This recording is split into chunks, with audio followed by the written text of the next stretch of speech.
First off, maybe if you could just give us a little rundown on your film Dead Saturday. Sure. So Dead Saturday is a short film. It's about 7 or 8 minutes minus the credits, and it's a religious thriller that we shot in North Alabama. And basically the story behind it is there's these teenage kids that are kind of misled youth types, and they come up with this theory that the day between Good Friday and Easter Sunday, God is dead, and therefore he's not watching, they can do whatever they want, that sort of thing. Did you do something wrong? What are you and Kyle doing here? How did you first get into filmmaking? When I was, I guess, in high school, I thought I wanted to be a film critic. Once I got to grad school, and a little bit in late college, I started writing plays, which led to screenplays. Eventually, I decided, well, if I'm going to be writing screenplays, I should try and start producing them, and so that's what I did with Dead Saturday. I co-wrote it with Ben Stark, our director, and stayed on as the producer. That's really interesting. I'm going to go off on a tangent for a second. That's interesting that you said that you started in playwriting, because the film kind of felt like a play in a way, you know, because it's one setting, you know, dialogue driven and that sort of thing. So, you know, maybe that was sort of an influence. Yeah, it's in my DNA somewhere in there. So, who are some of your influences, like favorite writers, favorite directors? Sure.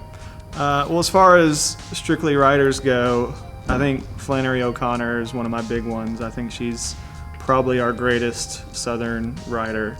And Tim O'Brien and Hemingway are both big influences on me in terms of just writing style. As far as screenwriters, a couple guys that come to mind that are also both playwrights, incidentally. David Mamet is one, and Martin McDonough, and I guess his brother John Michael as well.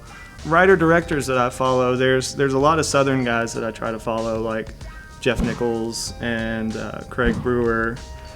So getting back to Dead Saturday, when did you start writing that, and what inspired it? Well, the idea itself is probably 11 or 12 years old. I actually thought of the concept, I guess, when I was late high school, early college age.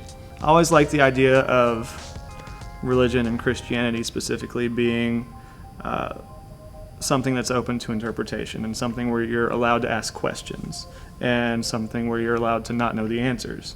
And so that was just one of those random things that came to my mind, you know, there's this day between Good Friday and Easter Sunday. Why is that?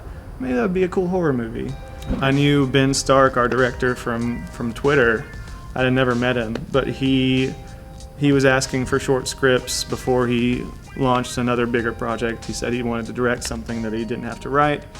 And so I said I might as well take a chance and send him this idea that I've done nothing with for 10 years. And he liked it, and he said, let's write it. And I didn't even have a script or anything at that point. I just had the idea. And so I wrote a first draft, and then we traded drafts from there. From there, what was the approach or the process as far as, you know, getting it made, getting it produced and funded? Well, once we had the script done, I asked Ben, you know, would you mind if I'd stay on as producer, even though I've never really produced anything of substance before? And he said, sure, I want you involved. And so from there, we wanted to do a crowdfunding campaign to come up with some of the funds. And so we went with Seed and Spark for that. And we raised, I guess, about close to a third of the project from that Seed and Spark campaign.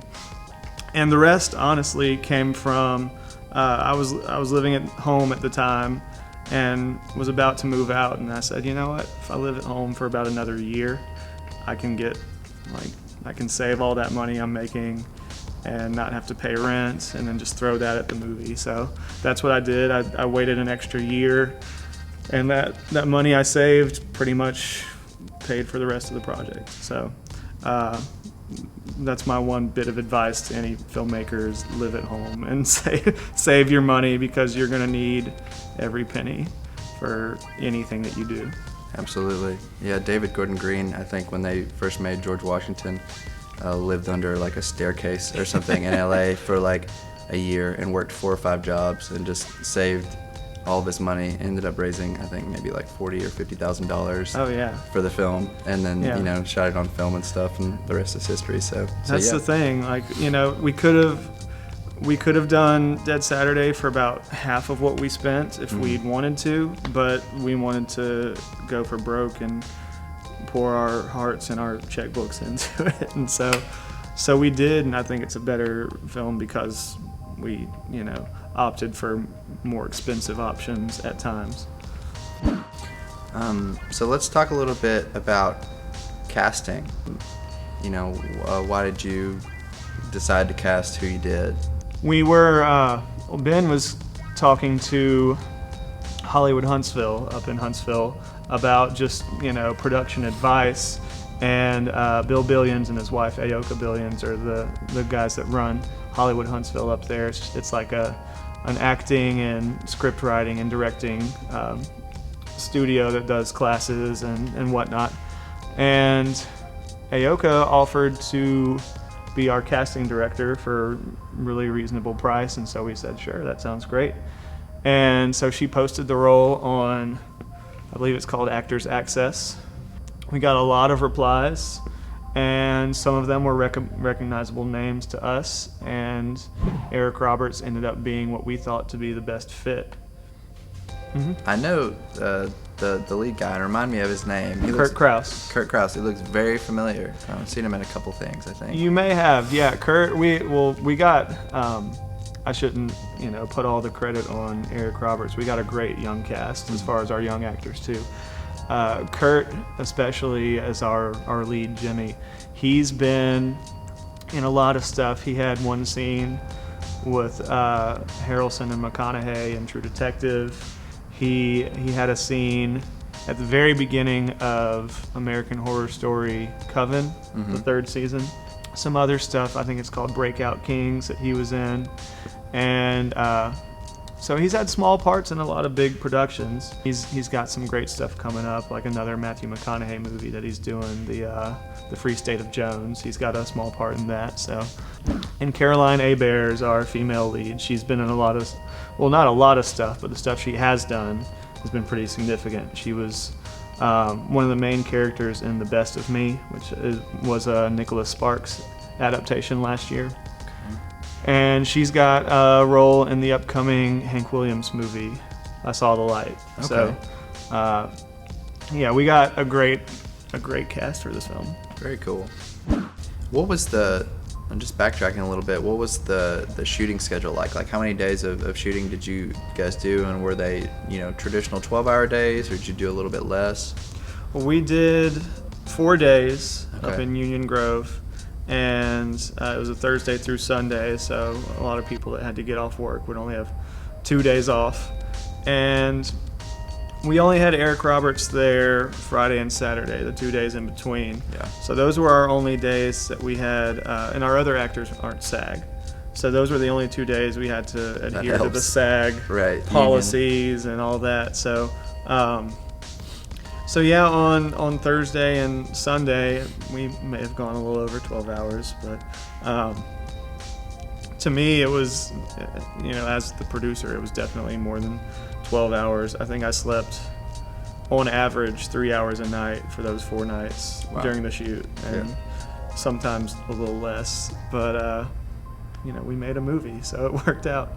So, kind of going back to the cast a little bit, and I know you didn't necessarily have hands-on experience with as far as the directing, but what was it like, you know, having someone like Eric Roberts on set, who's, you know, Oscar nominated and has, I mean, been in the industry for as long as he has? I mean, what was it like to work with him?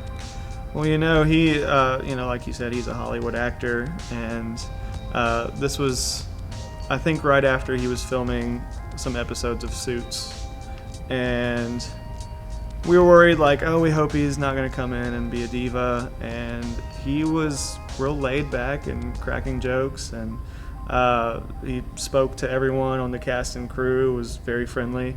He was, you know, really, really great to work with, and the most important thing, as Ben said at one point, was as soon as the red light went on, a professional actor did his thing. And so you could tell that some of our younger actors, when they were playing off him, they could, they had that energy going, and it was a good vibe between all of them. Do you guys have any hopes to screen at any local festivals, any Alabama festivals? We are submitting to every Alabama festival that will allow us to submit. We're going to look at Sidewalk, Fairhope, South Alabama, George Lindsay, and Montgomery. And yeah, our festival plan is actually to stick close to the Southeast, so that's going to be the bulk of our festival submissions, is to southern states, because we still stand by this as being a southern film, even if it's not, like Mud or Joe or anything like that. Yeah. But we think the audience in the South will appreciate it and understand it more, and so that's going to be our big goal. So tell us what you have next project-wise. Sure. Well, this year I'm working on 3 scripts. 2 of them are shorts. One I'm writing solo, and the other I'm writing with a collaborator friend of mine, Neil Mulak, up in Louisville, Kentucky, where I used to live.